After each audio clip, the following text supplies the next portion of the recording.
పిల్లలకి స్కూల్ పాఠశాల అయితే పేరెంట్స్కి స్కూల్ పేరెంట్స్శాల.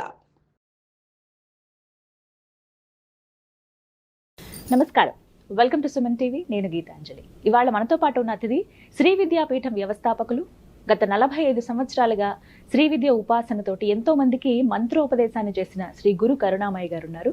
వారితో మాట్లాడి కొన్ని అమూల్యమైన విషయాలు తెలుసుకుందాం. గురువు గారితో మాట్లాడదాం. గురుగారు నమస్కారం అండి. గురుగారు, పౌర్ణమి, ఏ పౌర్ణమి అయినా మనకి 12 మాసాల్లో చాలా విశేషమైన అంటుంటారు. అందులో భాగంగా ఇప్పుడు వచ్చేటువంటి ఆషాఢ పౌర్ణమి గురించి తెలుసుకోవాలి. ఆ రోజున ఎవరిని ఆరాధించాలి? గురు పౌర్ణమి అంటూ ఉంటారు. అంటే గురువుకి పూజ చేస్తే సరిపోతుందా, అమ్మవారికి కూడా పూజ చేయాలా, అయ్యవారికి చేయాలా, ఇలా ఎన్నో సందేహాలు ఉన్నాయి. అసలు ఆషాఢ పౌర్ణిమ విశిష్టత చెప్పండి ముందుగా. ఇందాక ఆషాఢ మాసంలోనే వారాహి నవరాత్రుల గురించి ఒకసారి మాట్లాడుకున్నాం, గుర్తుందో లేదు. అవును. ఈ శూన్య మాసంలోనే పౌర్ణమి వెలుగులు కురిపిస్తున్నాడు అతనే గురువు. ఈ గురు పౌర్ణమిని వ్యాస పౌర్ణమి అని కూడా అంటారు. ఈ గురు పౌర్ణమి నాడు ముఖ్యంగా పూజించాల్సింది గురువుని. అంటే ఎవరు అంటే వందే గురుపతద్వంతం అవాన్ మానస గోచరం రక్త శుక్ల ప్రభామిశ్రం అతర్క్యం త్రైపురం మహా అంటుంది గురువుని గురించిన శ్లోకం. అంటే అందరికీ గురువు అంటే ఒక ఆకారం. మా శిష్యులకు గురువు అంటే ఇదే. వాళ్ళకంతా ఇది కాదురా, ఇది వెళ్ళిపోతుంది. కానీ గురుతత్వం వందే గురు పదద్వందం, 2 పాదాలు ఉన్నాయి. ఒకటి అనాలిసిస్, ఒకటి బ్లిస్, విమర్శ, అనుగ్రహం. ఈ 2 గురు పాదాలు. ఆ రోజు గురు పౌర్ణమి నాడు అందరూ గురువుకి వెళ్ళడం, నమస్కారాలు పెట్టడం, ఓ డబ్బులు ఇచ్చేసేయడం, లేదా ఇలా పూజ చేసేయడం చేస్తారు. చెయ్యొచ్చు, తప్పు లేదు, అది చెయ్యాలి కూడా. దానికన్నా ముఖ్యం ఆ రోజు గురు పౌర్ణమి నాడు ఏం చేయాలంటే, మనకి మంత్రాన్ని ఇచ్చినటువంటి గురువు లేదా మన జీవితాన్ని మార్చిన గురువు. అందరూ గురువులు మంత్రాలు ఇవ్వరు. యోగా నేర్పించిన వారు ఉంటారు, లేదా అవును కదా, జాతకం వాస్తు నేర్పించిన వారు ఉంటారు, ఎస్ట్రాలజీ అందరూ గురువులే. వాళ్ళ దగ్గరికి సంవత్సరానికి ఒకసారైనా సరే క్షేత్ర దర్శనం, గురు దర్శనం మస్ట్ అండ్ షుడ్ అంటారు. ఎందుకంటే మనకి సంసారంలో ఈ ఎనర్జీ అంతా డ్రైన్ అవుట్ అవుతుంది. అవునా కదా? కాదంటే నేను సత్యం. పిల్లలతో వేగలం, భార్య భర్తలతో వీళ్ళతో వేగలం ఉంటుంది, ఈ డ్రైన్ అవుట్ అవుతుంది. ఈ డ్రైన్ అవుట్ అయిన ఎనర్జీని రీజనరేట్ చేయాలంటే ఇద్దరికే సాధ్యం. ఒకటి గురువు, ఒకటి దేవుడు. ఇద్దరికి తేడా లేదు. ఒకడు కనబడ్డు, ఒకడు కనబడతాడు, అంతే తేడా.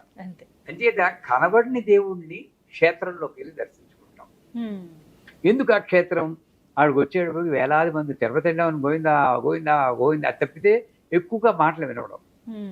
అక్కడ అంతమంది లక్షాది జనులు వచ్చి మంత్రజపం చేస్తే ఆ వాయుమండలంలో ఉన్న శక్తి నన్ను రక్షిస్తుంది.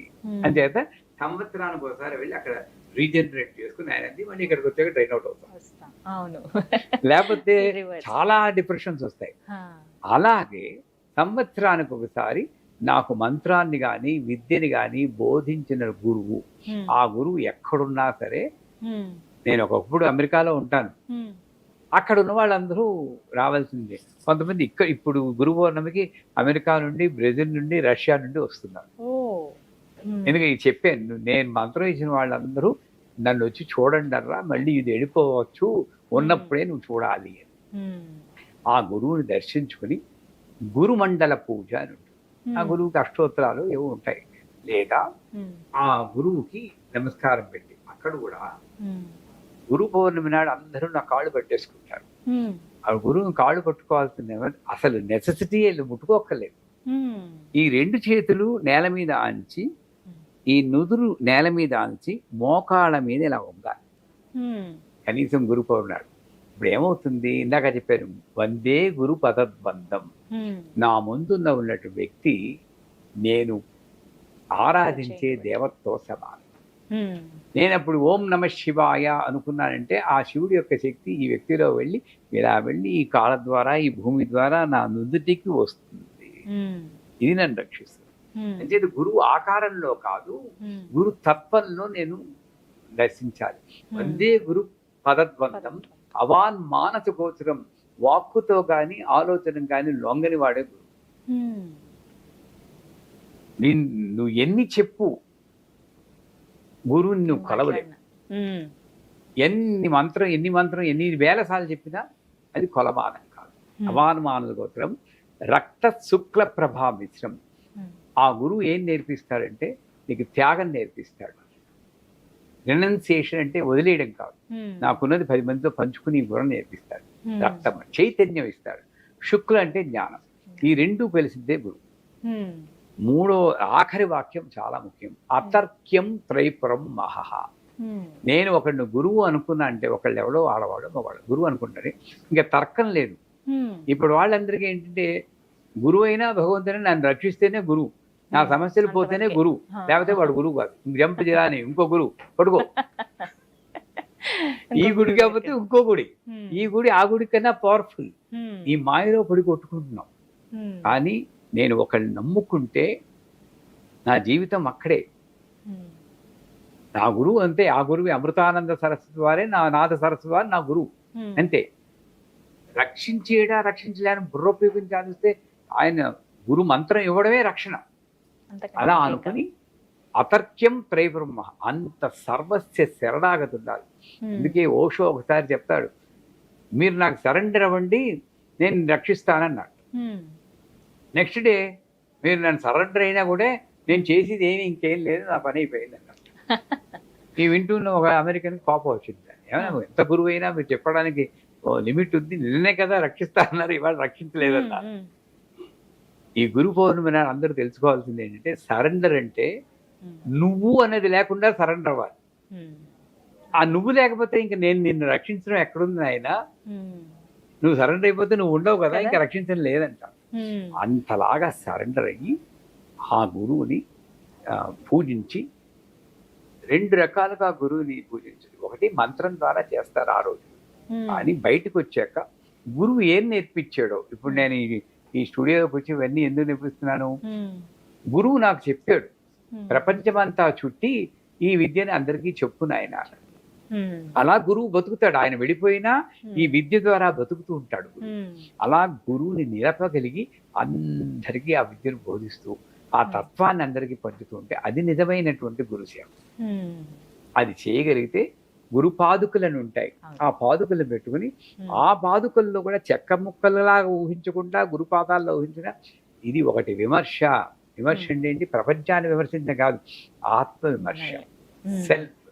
అందుకే ఎప్పుడు కూడా నేను పడుకోబోయే ముందు ఈ రోజు ఏం చేశాను, మంచి పని చేసానా లేదా, లేకపోతే వేస్ట్.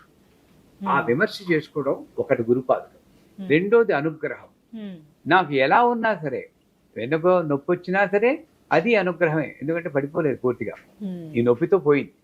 అలా అనుకుని ఏది వచ్చినా సరే నా జీవితంలో అనుగ్రహం అనుకోకపోతే ఈ 2 భావనలే నిత్య గురు పూజ. గురు పౌర్ణమి నాడు చేసినా చేయకపోయినా కూడా నిత్య పూజ గురు పూజ చేసుకుంటూ ఆ గురు పౌర్ణమి నాడు వచ్చినప్పుడు అందరూ అసెంబ్లీ షట్కోణం గీస్తాం మేము. ఆ షట్కోణం అంటే ఎక్కడుంది, స్వాదిష్టాన చక్రం. ఈ కామక్రోధాలని అదుపులో ఉంచేవాడు కూడా గురువే. ఇప్పుడు నా జీవితంలో 25 సంవత్సరాలప్పుడు నా గురువు నాకు వచ్చాడు. ఆయన రాలేదనుకోండి, మామూలు కుర్రాడిని. ఈ పాటికి ఎవరు నాతో మాట్లాడతారు, సాధారణంగా చెప్పండి. 70 ఏళ్ళు ఇచ్చాక ఎవరైనా మాతో మాట్లాడతారా? కొడుకు కూతురు కూడా మాట్లాడు, ఇలా కూర్చుని వెయిట్ చేస్తుండాలి వాడి పిలుపు కోసం. అలాంటిది కాకుండా నాతో మాట్లాడడానికి తహతహలాడే జీవితం ఇచ్చిన వాడు నా గురువు. ఆ గురువుని నేను స్మరించుకోవడం నాకు గురు పౌర్ణమి రోజు అందరూ చేయవలసింది ఇది.